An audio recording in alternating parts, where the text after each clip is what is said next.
జై శ్రీరామ్. 2025 ఢిల్లీ ఎలక్షన్స్లో బీజేపీ గెలుస్తుందని చెప్పడం జరిగింది. అది ఫిబ్రవరి 8వ తారీఖున ప్రూవ్ అయింది. ఆ వీడియో లింక్ అనేది డిస్క్రిప్షన్లో ఇవ్వడం జరుగుతోంది. అది నిజమా కాదా అనుకుంటే కనుక మీరు ఆ వీడియో లింక్ ఓపెన్ చేసి చూడండి.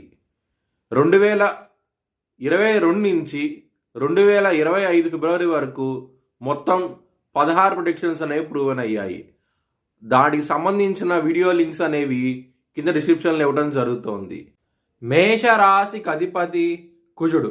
మేషరాశిలో భరణి 4 పాదాలు, అశ్విని 4 పాదాలు, కృత్తిక 1వ పాదం ఉంటుంది. ఈ నక్షత్రం వాళ్ళందరికీను నేను చెప్పే మాస ఫలితాలు వర్తిస్తాయి. ఈ మాసంలో లగ్నాధిపతి అయిన కుజుడు మిథున రాశిలో ఉండటం మూలంగా మీకు చాలా మంచి ఫలితాలంటూ ఉంటాయి. ఈ మాసంలో ఫేమ్ నేము మరీ ఎక్కువగా రాబోతున్నాయి. ఈ మాసంలో చాలా ఆనందంగా ఉంటారు. మరీ ముఖ్యంగా 2వ స్థానంలో గురువు ఉన్నారు కాబట్టి మీకు చాలా మంచి డెవలప్మెంట్స్ అంటూ ఉంటాయి. ధనపరంగా కుటుంబ వ్యక్తుల నుంచి ధనం కూడా రావడం జరుగుతుంది. చాలా ఆనందంగా ఉంటారు. 12వ స్థానంలోకి సూర్యుడు కుంభరాశి నుంచి మీనరాశికి రాబోతున్నారు 14వ తారీఖు నుంచి. దాని మూలంగా మీకు హెల్త్ పరంగా కొంచెం డిస్టర్బెన్స్ వచ్చే అవకాశం ఎక్కువగా ఉన్నది. బుధుడు 12వ స్థానంలో ఉంటారు.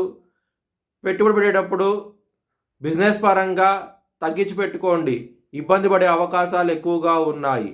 బుధుడు మీనరాశిలో నీచబడతారు, బలం తక్కువగా ఉంటుంది.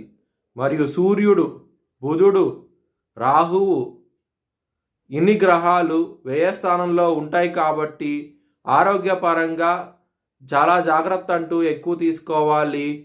బిజినెస్ పరంగా కూడా తక్కువ పెట్టిన పెట్టుబడి అనేది. శని మీకు 29వ తారీఖు నుంచి 12వ స్థానానికి రాబోతున్నారు. ఏలినాటి శని స్టార్ట్ అవబోతోంది. మేషరాశి వారికి శనికి తైలాభిషేకం చేయించండి. శనివారాల పూట మీకు చాలా మంచి ఫలితాలంటూ ఉంటాయి. కెరియర్ పరంగా ఇబ్బందికరమైన వాతావరణం అంటూ ఉండబోతోంది. 29వ తారీఖు నుంచి కొంచెం జాగ్రత్త అంటూ ఎక్కువ తీసుకోండి. ఎవరైనా సరే విదేశాలు వెళ్ళాలనుకుంటే కనుక ఈ మాసం అనేది అంత అనుకూలంగా లేదు మీకు. మీ భవిష్యత్ వివరాల కోసమై హెచ్ఎల్ఎన్ జ్యోతిష్యాలయాన్ని సంప్రదించండి.